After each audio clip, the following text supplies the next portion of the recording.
I was trying to make the connection, and I had everybody up to the captain and everybody down from the father, but I couldn't make the connection. So I was at the Concord State Library. It was my last opportunity to figure it out.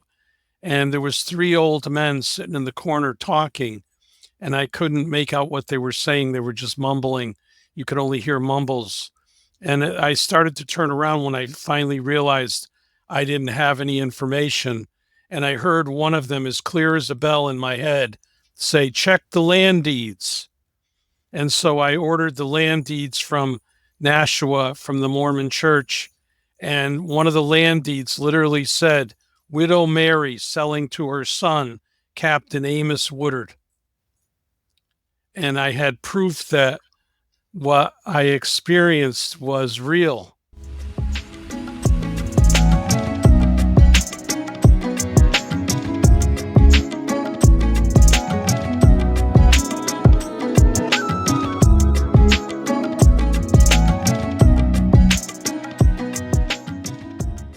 Welcome to the Spiritual Forum, everyone. I'm so glad you're here. I will introduce my guest in just a minute. I just want to remind you of a few things. If you go to spiritualforum.org, you will see all of the podcasts there. You'll learn about my retreat, and you can sign up for my weekly newsletter. And I put out a weekly newsletter that has information about the latest podcast and also my reflections about it, some spiritual insights, and also some segments from prior podcasts. And you can subscribe to that at thespiritualforum.org. Also, if you're not subscribed yet to my YouTube channel, please do that. It's growing, and I'm real excited. And I'm so glad for all the support that I've had on YouTube and also with the audio podcast.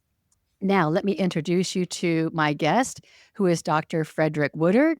He's a clinical psychologist and a certified hypnotherapist who conducts original research on the supernatural and paranormal, hypnosis, and psychotherapy.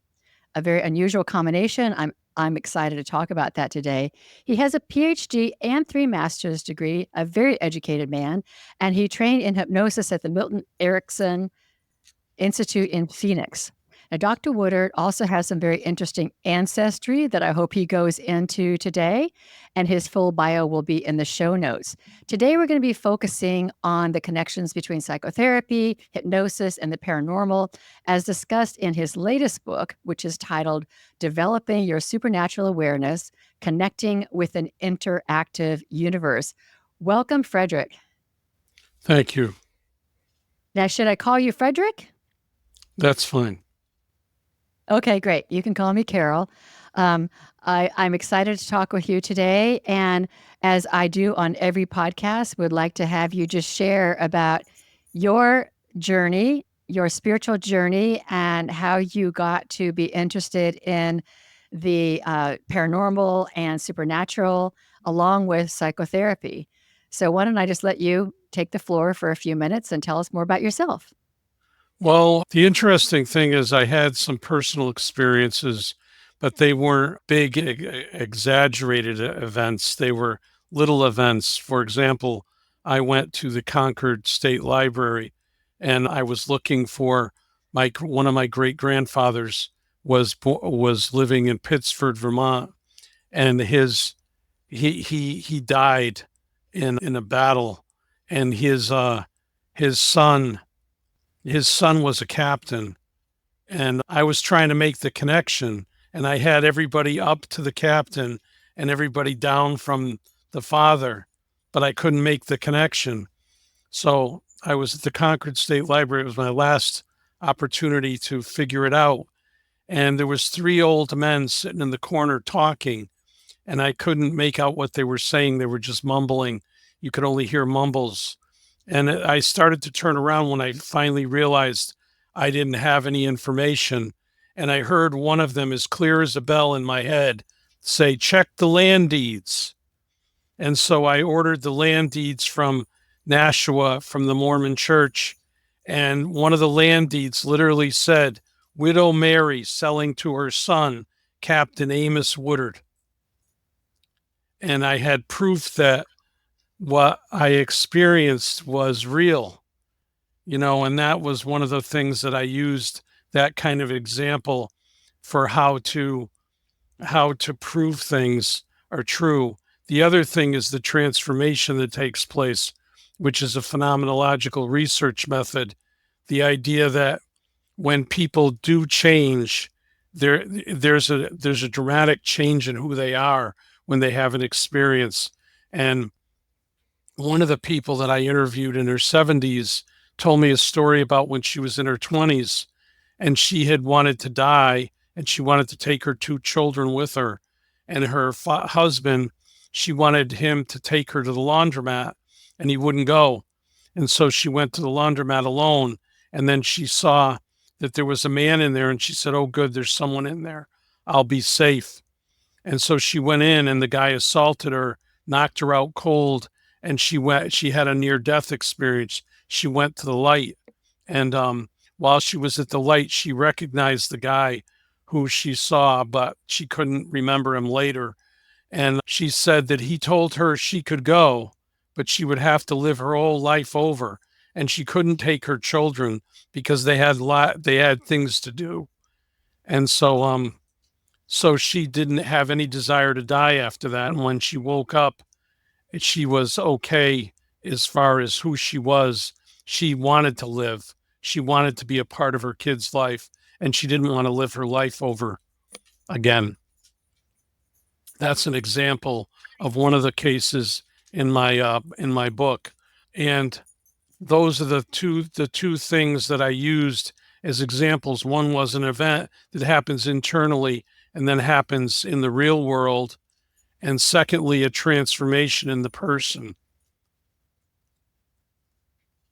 Yes. Okay, I get that. Now, you're a psychotherapist, right? So Mhm. is it true that if someone goes to a psychotherapist and started talking about these kind of phenomenal kind of experiences or paranormal or supernatural, how is that received in traditional psychotherapy? Well, it all depends on who you're talking to. You have to kind of figure out who you're talking to because some people take these experiences as real. Some people don't believe they're real, think they're fantasy or they're illusions or hallucinations or whatever. But some people take them as real, so it depends on the person. And again, it becomes Okay. the idea of what is real in the world after, because I've had experiences where people told me things and they didn't happen in the world. They couldn't prove that they took place, so they had nothing to work with. And so that was more psychotic. Okay. Okay. All right. So do you have an example of that? I can't use that. Okay. All right. So I guess one of the things I'm interested in is, well, let's first talk about how do you define paranormal or supernatural? I think that would be a good place to start. Supernatural is I think it's the idea that I have it defined in my book, and it's the idea that it's something beyond the normal five senses, something that goes beyond that Okay. and has a real experience, and like I said, is also there's a transformation that takes place. Okay. So if a transformation doesn't take place, because the reason I'm asking this is because as I was reading your book and I was thinking, I haven't had any of these things happen to me, and then I'm like, oh yeah, no, wait a minute, I remember this and this and that, and you almost had to kind of like jolt There's my those memory a little little bit things that I've because had. The things that I've had have been little things and they're not really significant and they can't be shared in a certain way because they're all internal and but those are what people came and brought me, the stories, their lives, and those transformations, and the idea that something real happened in the world after it happened internally. okay, so something real happens in the world, but I just from my own experience, because I haven't thought about these things for a long time, I think my psyche just kind of glosses over some of this because it's like something happens and it's like, did that just happen? And yes, it just happened, but then there's something about the structure of the ego, or just my immersion in the material reality, that my psyche kind of glosses over it, so it becomes a repressed kind of memory, and I don't really think about it anymore because could that have happened? I don't know how that could have happened. And then when I look at something like your book, it comes back to me. I'm like, oh yeah, I remember when that thing happened. And so what is going on there? Is that just because we live in a world that doesn't really accept these kinds of stories? Or It is it could be. because It could be my that own some people don't accept them. Not everybody's like that. There are yeah. psychologists that are very open, and there's psychologists that aren't. So, and Well, there is right. everyday But you people like that too. Yeah, I mean, so something like, you hear a voice, or, like, I mean, I can think of a bunch of situations. I had a situation once where I was actually, on the floor, and I'm trying to remember, on the carpet, and I was trying to remember if I was, like, looking for my earring, I can't remember, but then suddenly it just dropped dropped right in front of me, and it's like, "How did that happen?" How did that happen? Very simple thing, not a big thing. Wasn't like an ancestor talked to me. Wasn't like I saw a ghost. Wasn't like I contacted aliens. Wasn't like I had an evil force. It was just this earring dropped out of the air, right so that I could see it. And I like, what is that? And then over decades, I kind of forgot about it. Yeah, those are things that happen to people.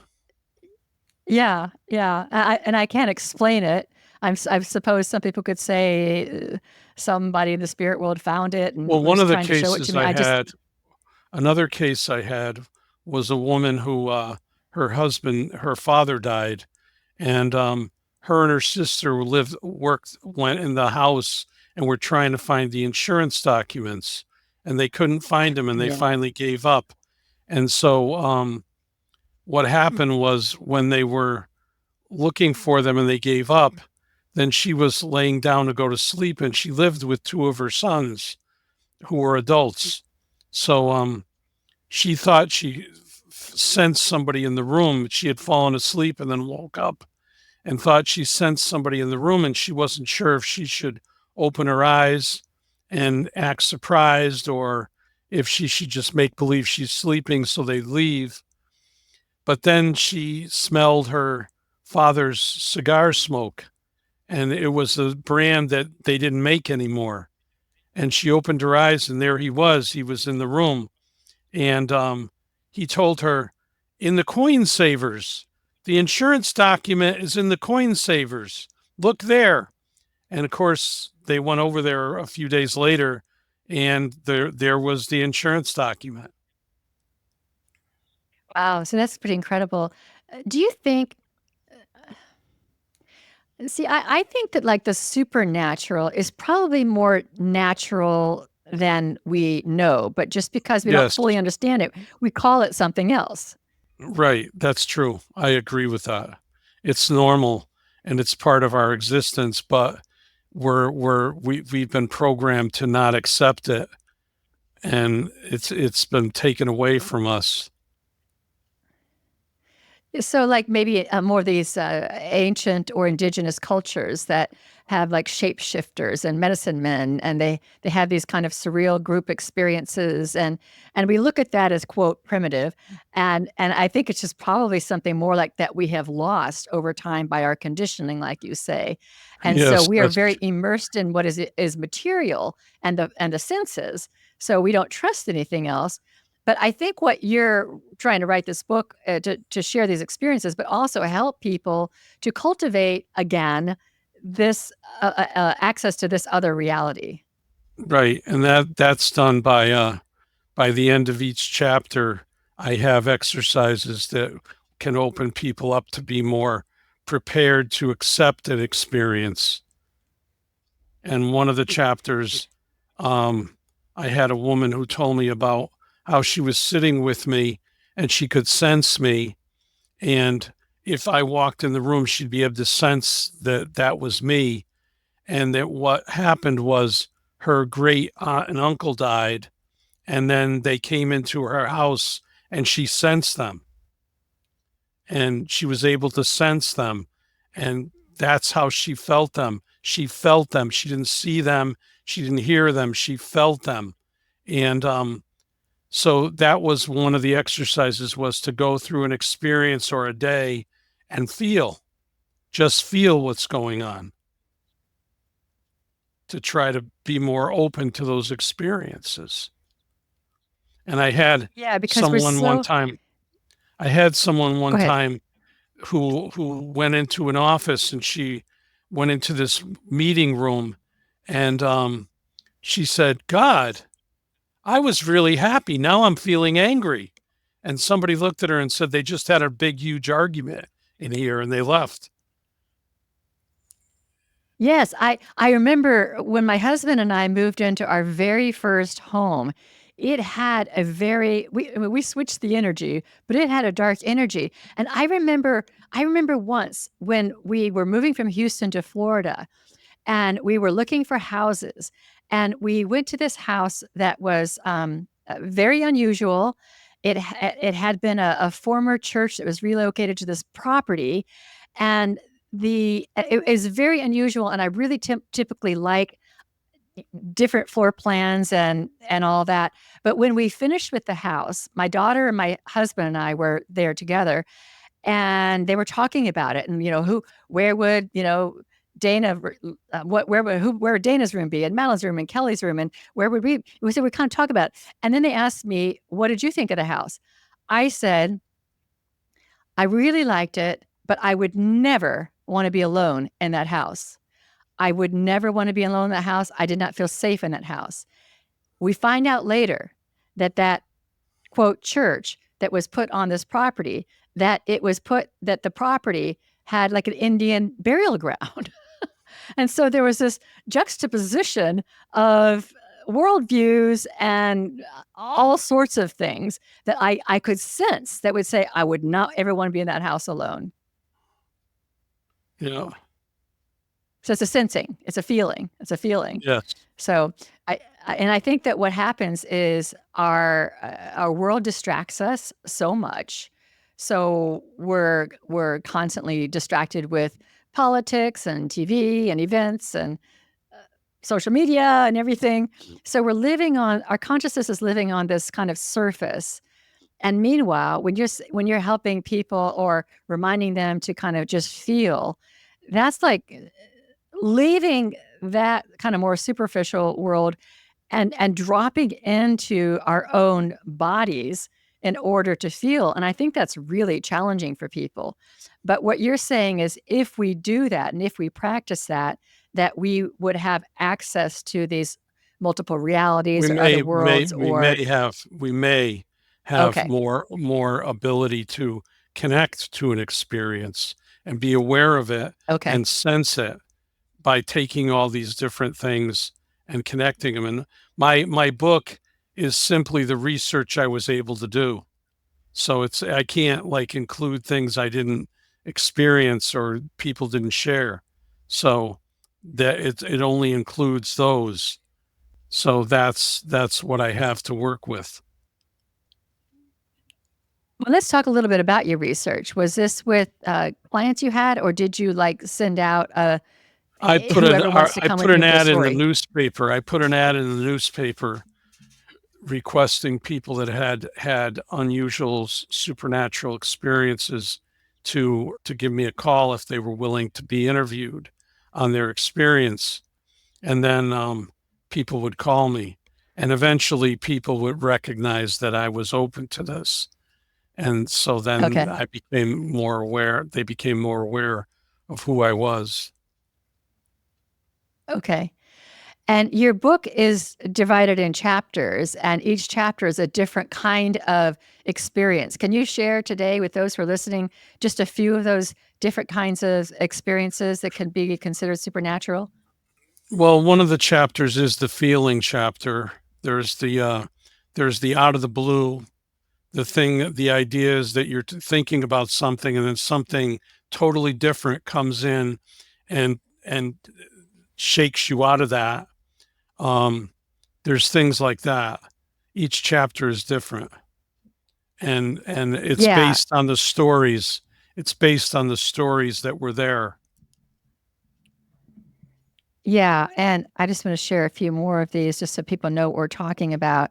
I'm looking at your table of contents. Altering time and space, interaction with external influences like creatures, perceiving unexpected beings and objects, communicating after death are just a few of these. And I think I wanted to mention those because it may kind of jog people's memories about when things like that may have happened to them.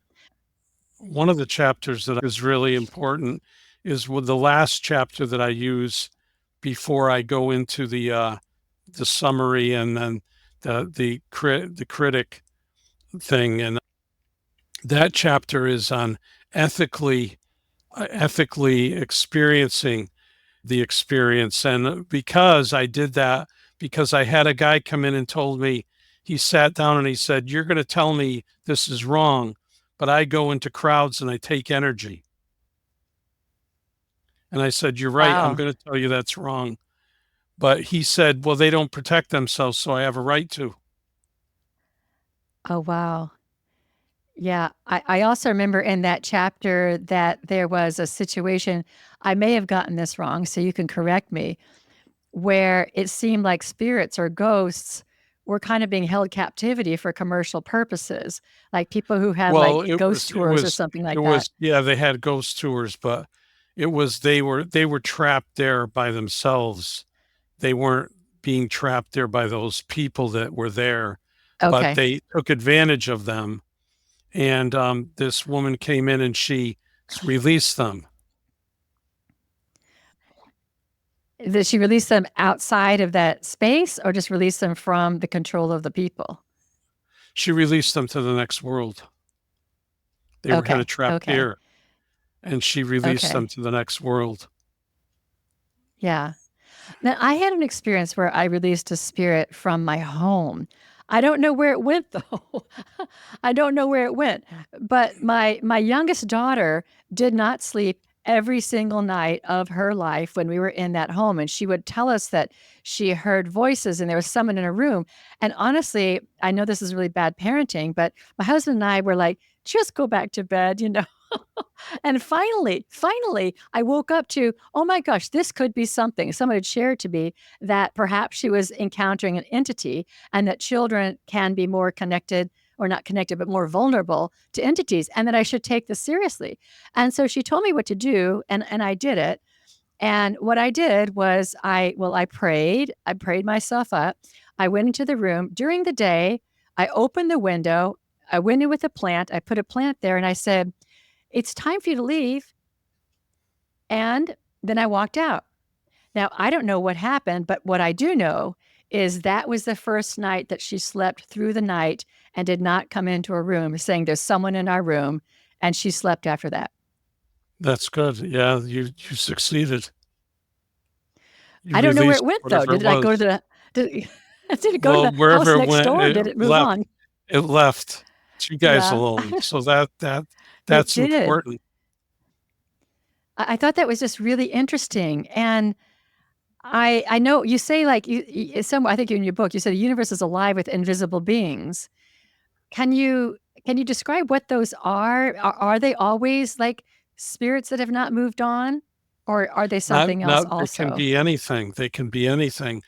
I mean, in some cases they're alien beings. In some cases they're creatures that we can't even fathom, imagine as people. They're not people, and they could be anything. I don't really know what they are sometimes when people tell me their stories, just that they are. Yes, so this is where it gets really where people get very skeptical when you talk about dark entities or about fourth dimensional creatures or whatever. And I know people who talk about these all the time, but it's hard to like prove that in this world that prove that exists. What do we The do thing, with that? you know what the thing that I believe is, when I die, if I go on and I continue to exist, I will understand those things. If I don't, if there's nothing, then I won't. And that's because there's nothing. But I won't know that until I die, for sure, Okay. 100%. Okay. Even though many of these things make me very sure that there is something and I'm not afraid to die because of that. Mhm.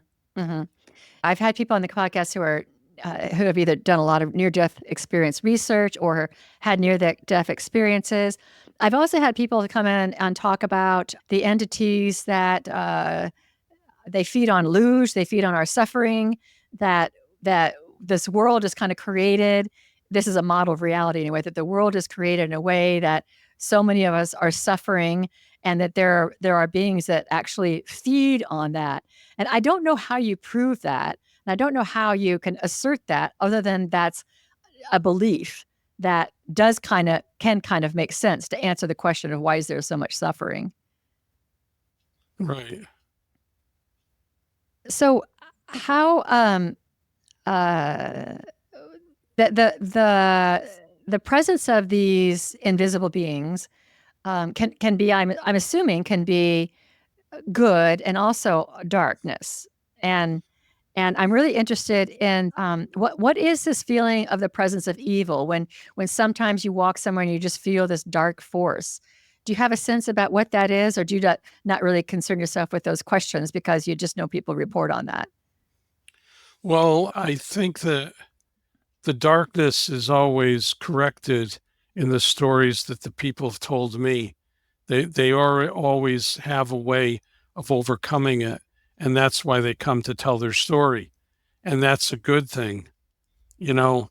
I remember a news reporter who interviewed me and did a little story on me in one of the papers, the local papers. It was a small paper, and she said to me, I went to one of those places. There was real evil there. I can't even discuss it. And that's all she said. And I said, yeah, yeah, I can believe that.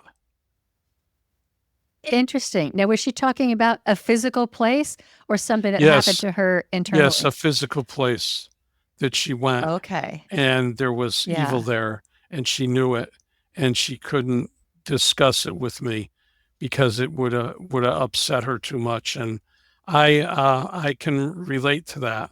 I can understand that. It's a sense that, it's like somebody tells me how they got abused by somebody or hurt by somebody. It's really sad. It's sad. It's just Yeah. very sad. Well, I also think a lot of people have a hard time facing the reality that there may be an evil force here on this planet.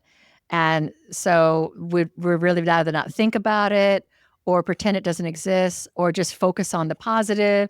So therefore it doesn't exist. And But you can yeah, overcome it. That's the whole key, is like the overcoming of it, to work through that and overcome it. That's the important part.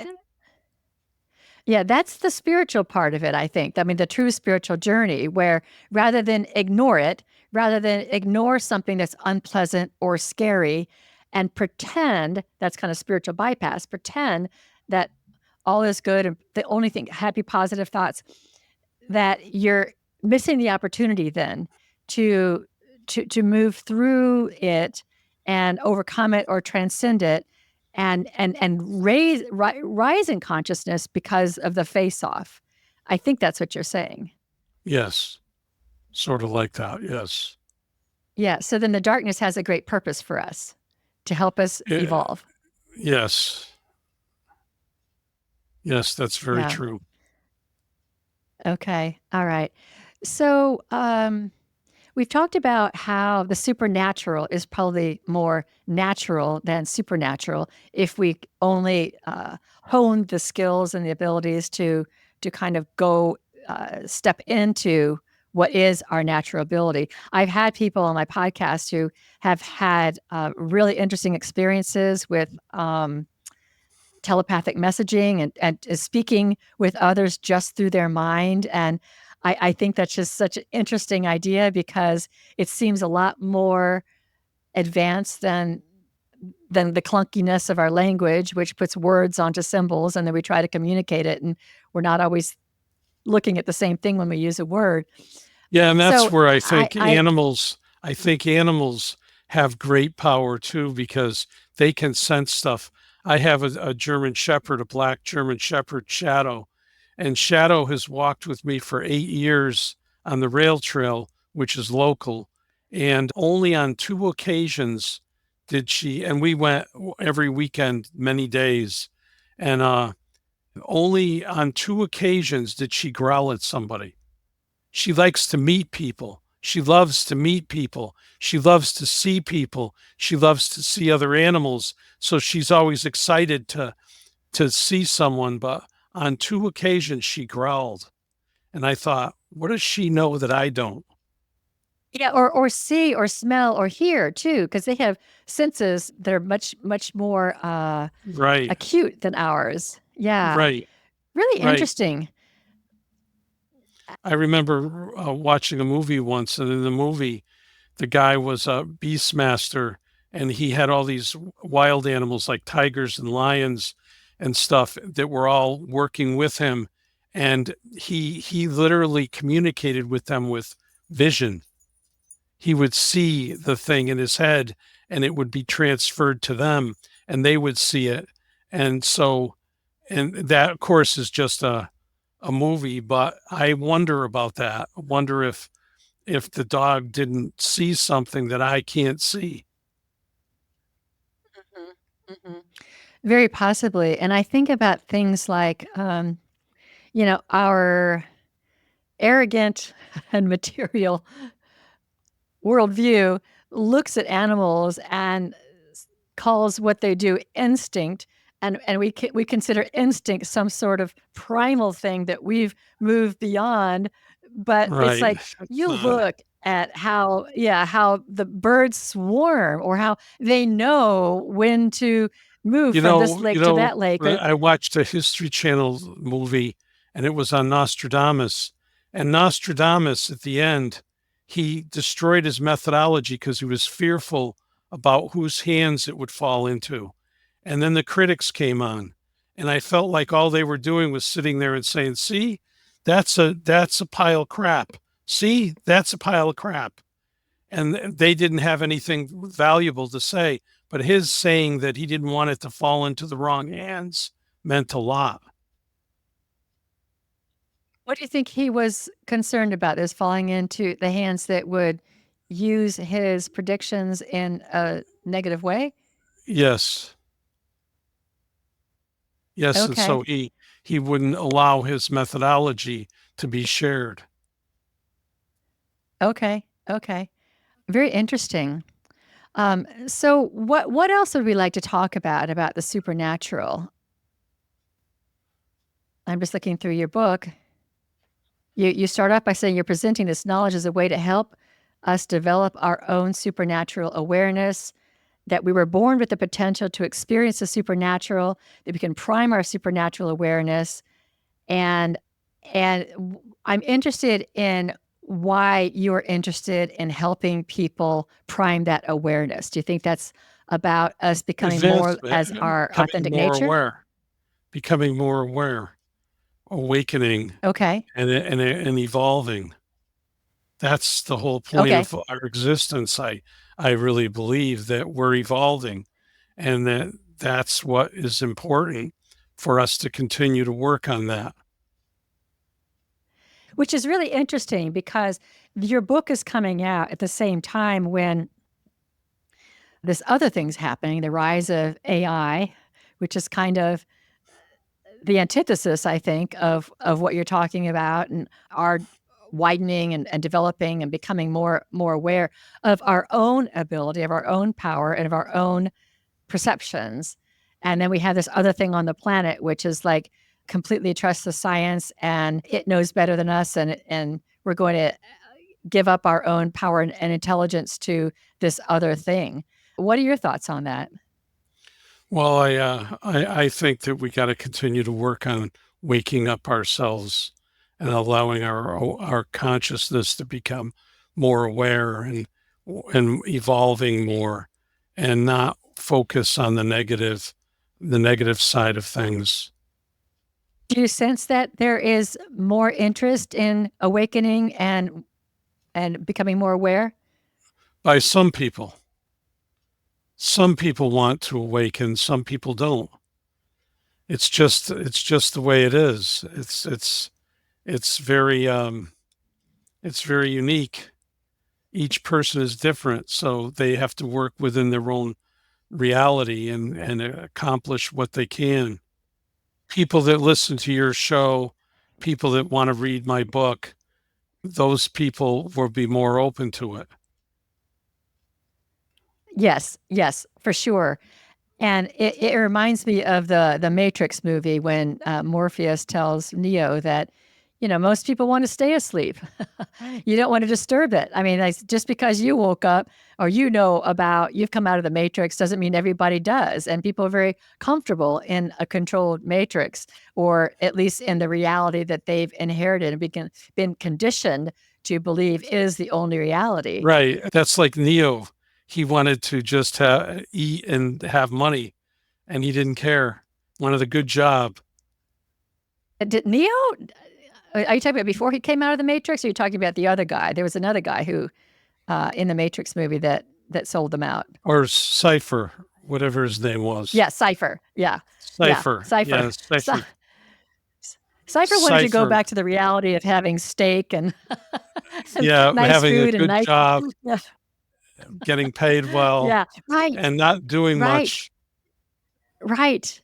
And that was better for him than the reality that he had expanded into an awareness of the world that was different than the comfortable, safe one, and he wanted back. And it's really interesting. I think that's something that I know people in my family that said, "Man, if if we were in a control matrix like that, and you see the world that those who came out of the matrix are living in, I'd rather be a brain in a bottle than be in that reality." And I think that's where a lot of people are. Yeah, that's true. There are some Yeah. people that are Yeah, there. not me. I mean, I wanna know everything. I wanna see everything, and my prayer to God, the Great Spirit, Great Mystery, is to see it all, to awaken to all of it. I wanna be more and more and more aware. And God, spirit, source only gives me enough enough at a time for me to assimilate, and then I assimilate that, and then I ask to see more, because it is a challenging journey also to become more and more aware. Yes, it is. So do you have any more, stories that you might wanna share with people so they know what is in your book? Well, let's see. Other stories. I had one story where this woman, she was cleaning in a medical center, and she saw a blob, and the blob followed her to her friend's house and to a paranormal investigation that they were doing, and then disappeared, then left her. And so that was an interesting one. Another one was a young woman who told me a story of how she would be able to go to people's houses and tell them what was in their house. And she would see it and they'd agree that that's true. And she went to this one house. It was a friend of hers. And she went down in, it was late at night. And she went down into the basement. And there was like a hallway that went around, and as she got to a certain point, she saw him crying, and he put down his guitar and he picked up a handgun. And she screamed something, which she told me, but it's in the book. And he pulled the gun away and it just grazed him instead of shot him. And when she told him the story one day, he showed her the mark and said, "Yeah, I've got the scar from when I heard you." So she projected to him. Projected. Yeah, astral projection is interesting. Um, uh, Did you talk to people that had, oh gosh, now I'm trying to remember, paralysis, dream paralysis? Yes, I tried to make sure I got a wide variety of people for the Okay. experiences so that I didn't have the same exact thing going on. And yes, I had a person that was like that. And the interesting thing is, up north, they have what they call, I forgot the name of it, but it's in the book. They call the person a certain name, but that's actually along the lines of the paranormal. And then the dream paralysis is the other way of describing it. Okay. Yeah, I have 2 members in my family that have experienced dream paralysis, and I'm sure that the medical industry would have some way of explaining that in some sort of rational, material way, but it's like you're really pressed down and you can't get up. Right. And then the person also sees somebody. They clearly Yeah, see someone. yeah. And I don't think it's all of the stuff that we're talking about is necessarily scary because you also No. have people who, yeah, who are visiting ancestors or I'm really interested in your own ancestry and whether or not that influenced some of your interest in the supernatural and the paranormal.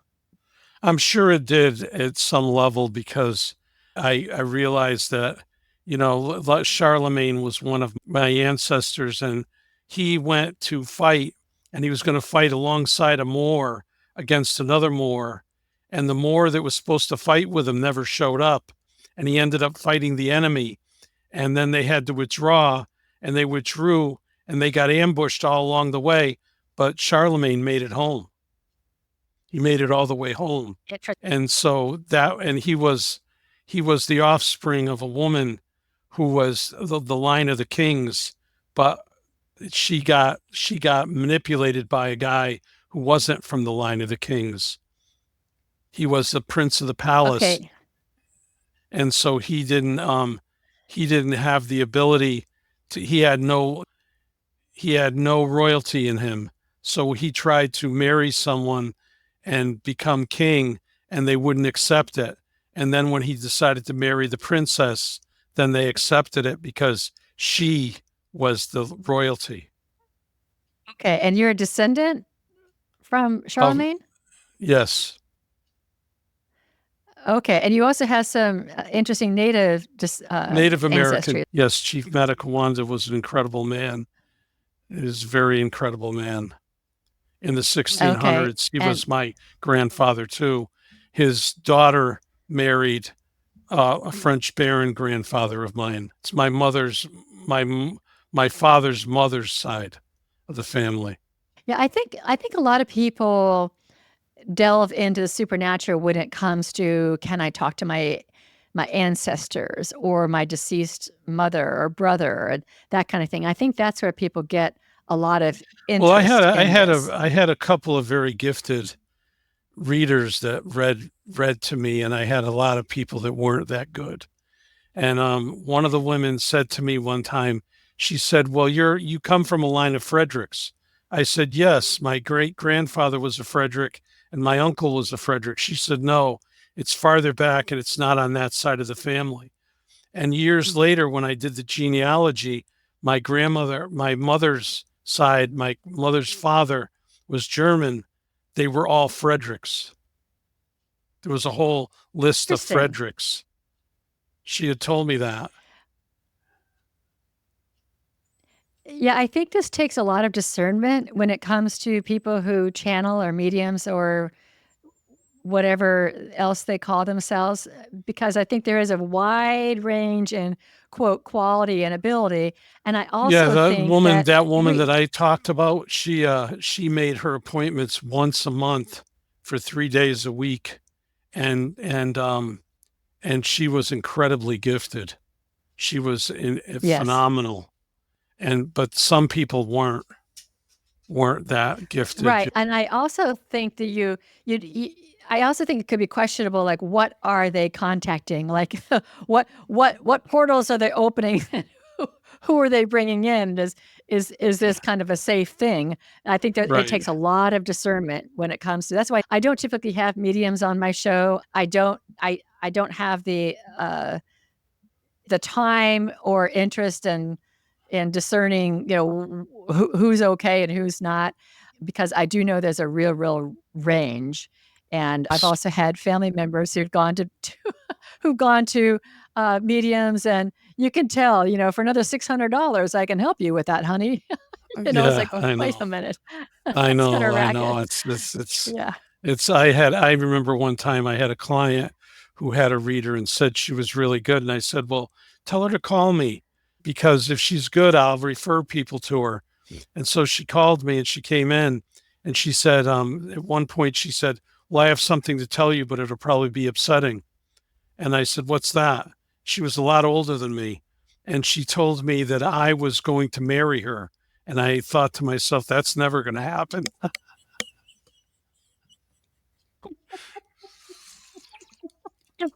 Well, you're gonna marry me, and you're gonna be happy. Yeah, she's going to be happy, not me. But but that's never going to happen. And I thought, oh, and then they came to me and I said, no, she's not that good. That's not something to put your value in. Yeah, right. Or for another $10,000, I will free you. Oh, yeah, I do think that this whole area takes a lot of discernment. And I also think that people who are on the spiritual path can get stuck in pursuing the supernatural.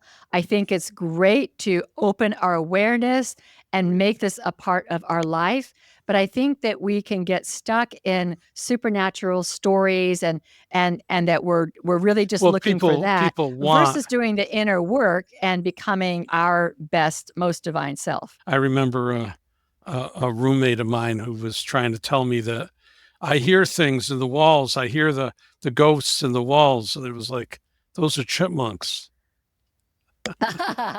Well, yeah, that happens too. And Kind it of a was just, confirmation bias. Yeah. yeah. So it's just the way it is. Sometimes people want things to be so real that they'll create stuff that's not real to make it real, try to Yeah. make it real. Yes.